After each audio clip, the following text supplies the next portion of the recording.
The subway was alive with its usual chaos.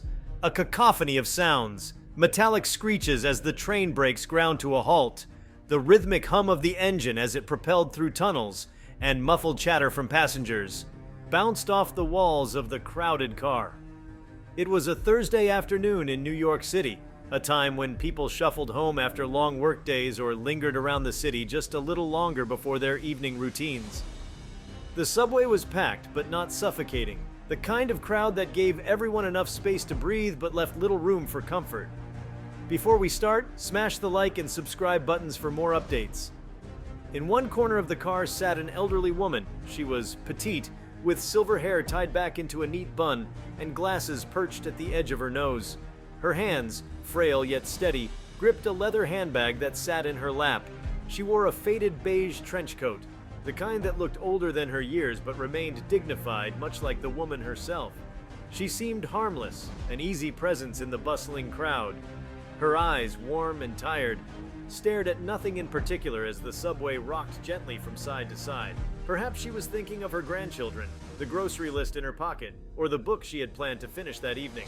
Whatever her thoughts, she carried herself like someone who had grown used to the unremarkable rhythm of city life. Unbeknownst to her, eyes had been trailing her for several stops.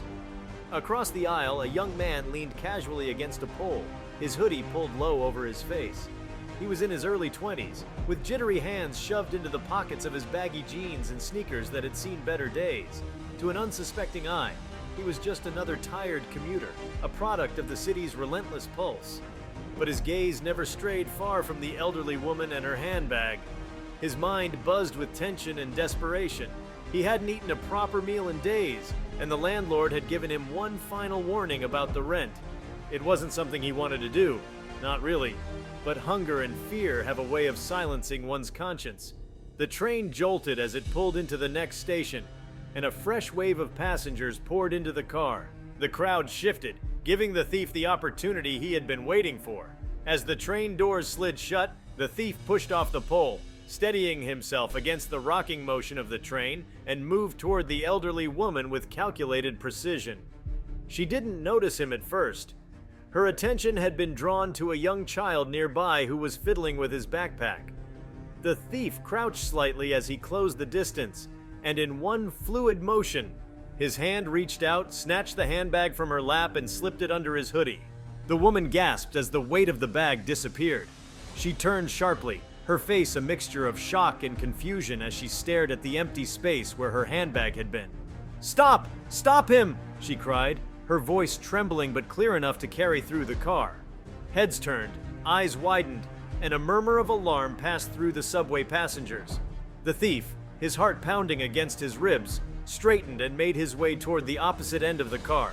He could already see the next station approaching through the window. All he needed was to slip out as the doors opened. The woman's voice was still ringing in his ears, and a gnawing sense of guilt gripped his stomach, but he shoved it aside. Survival came first. At least that's what he told himself. What the thief didn't know, what no one in the subway car had realized yet, was that Keanu Reeves had been watching the entire thing. He had boarded the train a few stops earlier wearing sunglasses and a dark baseball cap that shielded his face.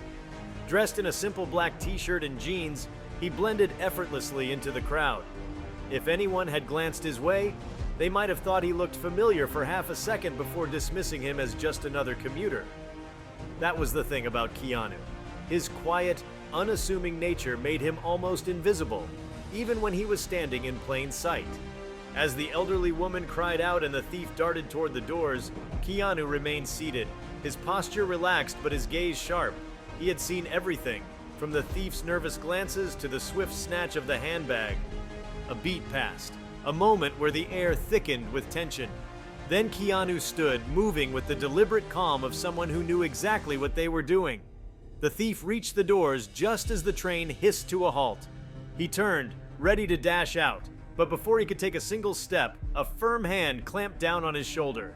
The grip was unrelenting but not violent, like the hand of someone who knew how to control their strength.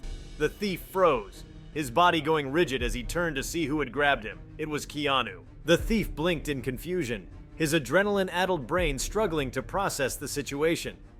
"What the hell, man? Let go of me," he hissed, twisting slightly under the grip. Keanu didn't say anything at first. He tilted his head slightly, those famous calm yet intense eyes narrowing behind his sunglasses. "Give the lady her bag back," Keanu said, his voice low and measured. It wasn't a question. It wasn't a plea. It was a command, spoken in a tone that could freeze rivers and halt armies. Passengers nearby turned to watch, murmuring in quiet recognition. Whispers started rippling through the crowd. "Is that Keanu Reeves?" someone said. "It can't be," another muttered, though their wide eyes suggested otherwise. The thief wasn't paying attention to the whispers. His focus was entirely on the man who had him pinned in place. "Man, I don't know what you're talking about," the thief stammered, trying to sound defiant though his voice quivered. "You've got the wrong guy." Keanu's grip didn't falter. He leaned in slightly, his presence quiet but immense. "You've got two choices here," he said calmly. "Give her the bag and leave, or—" He let the rest of the sentence hang in the air like a heavy weight, as if daring the thief to find out what "or" entailed. The thief hesitated. He could feel the eyes of the entire subway car on him now, their collective judgment pressing against his chest. The guilt he had been trying to ignore came flooding back, stronger now that he was being held accountable by someone who looked both impossibly famous and undeniably intimidating. He glanced toward the elderly woman. She was watching with wide, hopeful eyes, clutching the edge of her coat like a lifeline. With a frustrated sigh, the thief reached under his hoodie and pulled out the handbag. The leather looked comically out of place in his rough, ink-stained hands. He shoved it toward Keanu, who took it without breaking eye contact. "That wasn't so hard, was it?" Keanu said, his voice softening just slightly, like a father speaking to a wayward son. The doors opened with a chime, and Keanu released his grip on the thief's shoulder.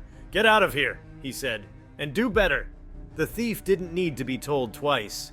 He bolted out the doors and onto the platform, disappearing into the crowd as quickly as he could.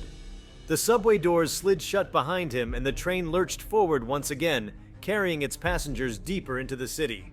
Keanu turned, handbag in hand, and made his way back toward the elderly woman. The subway car was silent now, the kind of quiet that comes after witnessing something extraordinary.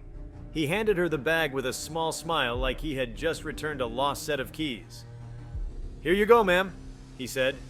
The woman's eyes shone with gratitude as she took the handbag from him. "Thank you, young man," she said, her voice shaky but warm. "You're a hero." Keanu smiled again, that familiar modest smile that made him seem both otherworldly and entirely human at once. "Just glad I could help," he said, giving her a gentle nod before retreating to his seat. The passengers began to stir then, the murmur of voices rising as the shock of the moment gave way to excitement. People pulled out their phones, snapping discreet photos of Keanu, or typing furiously to tell their friends about what had just happened. A young man across the car caught Keanu's eye and gave him a small thumbs up, which Keanu returned with a subtle nod. Another passenger, a woman in her 30s, leaned over to her friend and whispered, "Did you see that? He didn't even make a big deal about it. He just did it." Keanu sat back down, pulling his cap a little lower over his face as if hoping to disappear into the background once again. But it was too late. The entire car was buzzing with energy, the kind of collective awe that only happens when you see someone genuinely remarkable. The elderly woman clutched her handbag to her chest, her fingers brushing over the leather like it was a treasure. She glanced at Keanu once more, her heart full of gratitude for the stranger who had stepped in when she needed him most. For her, it was a moment of kindness that she would carry with her for the rest of her life. As the train rattled on, Keanu Reeves sat quietly looking out the window. He didn't need applause or thanks. He didn't even need anyone to recognize him. To him, stepping up was simply the right thing to do. Whether you were a movie star or just another face in the crowd, the choice was the same. And in that moment, the subway car became a little quieter, a little brighter. A story unfolded that no one would forget, a story they would share with friends, families, and strangers alike. How a thief tried to steal from an elderly woman, and how Keanu Reeves, unexpected, unassuming, and unshakably kind, stepped in to save the day. The train continued its rhythmic clatter as it hurtled forward through the dark tunnels, the metallic hum of its motion filling the silence that had settled over the car. Keanu Reeves, back in his seat, leaned against the window with an air of practiced nonchalance. But there was no mistaking the energy that still buzzed in the space around him. The passengers, now quieter, glanced his way as if afraid that speaking louder would break the magic spell he had cast over them all. The elderly woman sat gripping her handbag like it was the most precious thing in the world, her heart still racing from the ordeal. A moment ago, she'd felt vulnerable and invisible, just another old woman on a crowded subway. Now, she was overwhelmed by a deep sense of gratitude, not just for having her belongings returned, but for the reassurance that kindness still existed in the world. Keanu hadn't said much. His actions had spoken far louder than words ever could. At the far end of the car, two teenagers huddled together, whispering and stealing glances at Keanu. One of them, a lanky boy with a mop of curly hair, nudged his friend. "Dude, do you think he'd let us take a selfie with him?" he murmured.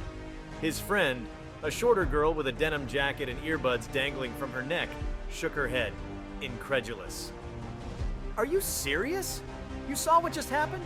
He's not going to care about taking a selfie right now. He's Keanu Reeves. He doesn't even need to do stuff like that." The boy frowned, clearly disappointed, but didn't argue. Something about Keanu's quiet demeanor made it clear he wasn't seeking recognition or accolades. Still, the idea of sharing a subway car with a global movie star who had just intervened like an action hero in real life was almost too much to process. Further down the car, a young woman with a bright red scarf scribbled furiously in a journal she'd pulled from her purse. She had been a writer for years, though her work rarely left her private notebook. But this moment, this unexpected slice of humanity, had ignited something in her. Words poured onto the page as she tried to capture what she'd just seen. The quiet courage of a movie star who acted without hesitation and the raw, almost poetic tension of a thief making a desperate choice. She imagined the thief's story, what had led him to such a moment, and how a single act of kindness could ripple out in ways no one could predict. Her pen scratched faster as she wrote, losing herself in the narrative that was unfolding even now. The thief, meanwhile, was gone. Out on the platform, he had vanished into the crowd, shoulders hunched and hoodie pulled low over his face. He hadn't stopped running until he reached the far side of the station, where he finally slumped against a grimy tiled wall, gasping for breath. His chest ached, not just from the sprint but from the weight of shame that sat like a stone inside him. He thought back to the moment Keanu had grabbed him. It wasn't the man's strength or famous face that had shaken him most. It was the calm, measured tone of his voice. "Do better." The thief let those words loop in his mind, feeling their weight more than he cared to admit. It wasn't like anyone had said that to him before. People usually yelled, threatened, or ignored him entirely. But Keanu's words had been different. Not angry, not dismissive. Just a simple expectation. A challenge, even. He pulled his hands from his pockets and stared at them for a moment, still feeling the faint ghost of the handbag's leather against his fingers. His stomach twisted. He couldn't undo what he'd done, but he could choose what came next. He shoved off the wall and disappeared into the streets above, the voice of a stranger, of Keanu Reeves, echoing in his head. Back on the train, the mood had begun to shift again. Passengers relaxed into the hum of the subway, the way New Yorkers always did after the initial shock of something extraordinary.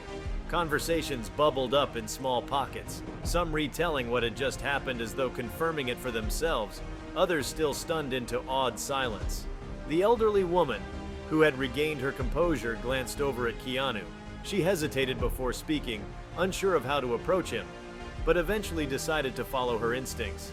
"Excuse me," she said softly, her voice carrying just enough for him to hear. Keanu turned, the faintest of smiles on his lips. "Yes, ma'am?" "I just wanted to say..." She paused, collecting her thoughts. "It's not just about the handbag.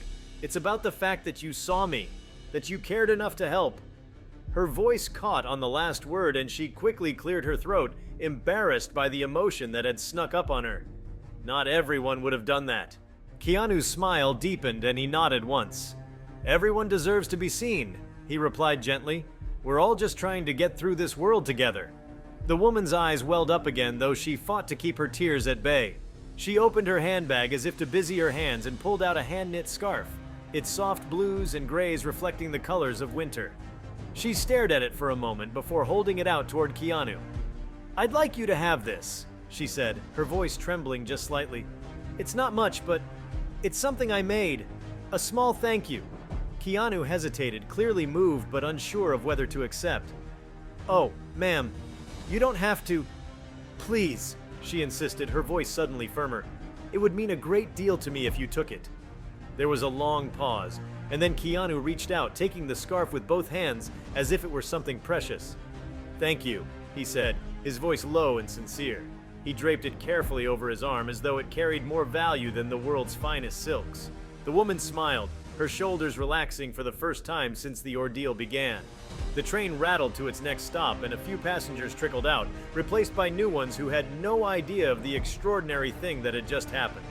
Life moved on, as it always did in a city that never paused.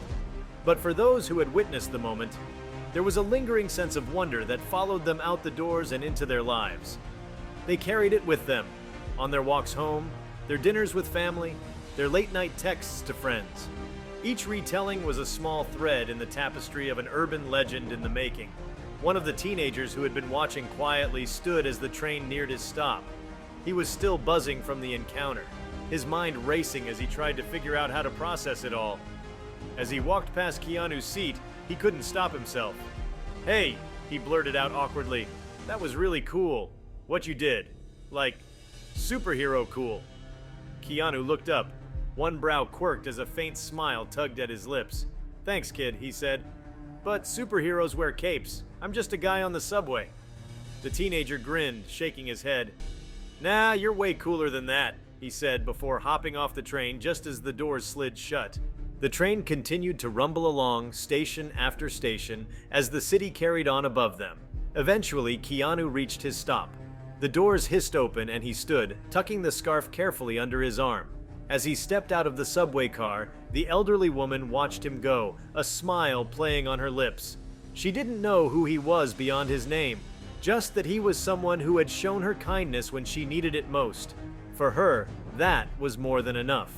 The passengers who remained slowly settled back into their routines, but the moment lingered in the air, refusing to be forgotten. The subway car itself seemed to carry a kind of reverence now, as if it too had been a part of something extraordinary. The hum of the train, the clatter of the tracks, these sounds became the soft background music to a story that would be told and retold in different ways by different people. Above ground, Keanu emerged onto the crowded city streets, the winter wind tugging at his hair and the scarf in his hand. He paused for a moment, taking in the city's frenetic energy, its beauty hidden in the chaos. With a small smile, he looped the scarf around his neck, its soft yarn a quiet reminder of the connection he'd made. And then, blending back into the crowd as easily as he had on the subway, he disappeared once more into the anonymity of the city. But the story didn't disappear with him. As the hours passed, passengers from the subway car shared their experiences, first to friends, then to social media, until the tale began to spread. A video taken by someone at just the right moment, Keanu Reeves calmly confronting the thief, went viral within hours. Comment sections lit up with praise, disbelief, and awe. "Of course Keanu would do that," one person wrote. "He's the hero we don't deserve but totally need." Another commented, "Is this even real? The man's an actual legend." News outlets picked up the story, framing it as yet another example of Keanu Reeves' quiet heroism. But beyond the headlines and viral posts, there was something far more important: the way the story made people feel.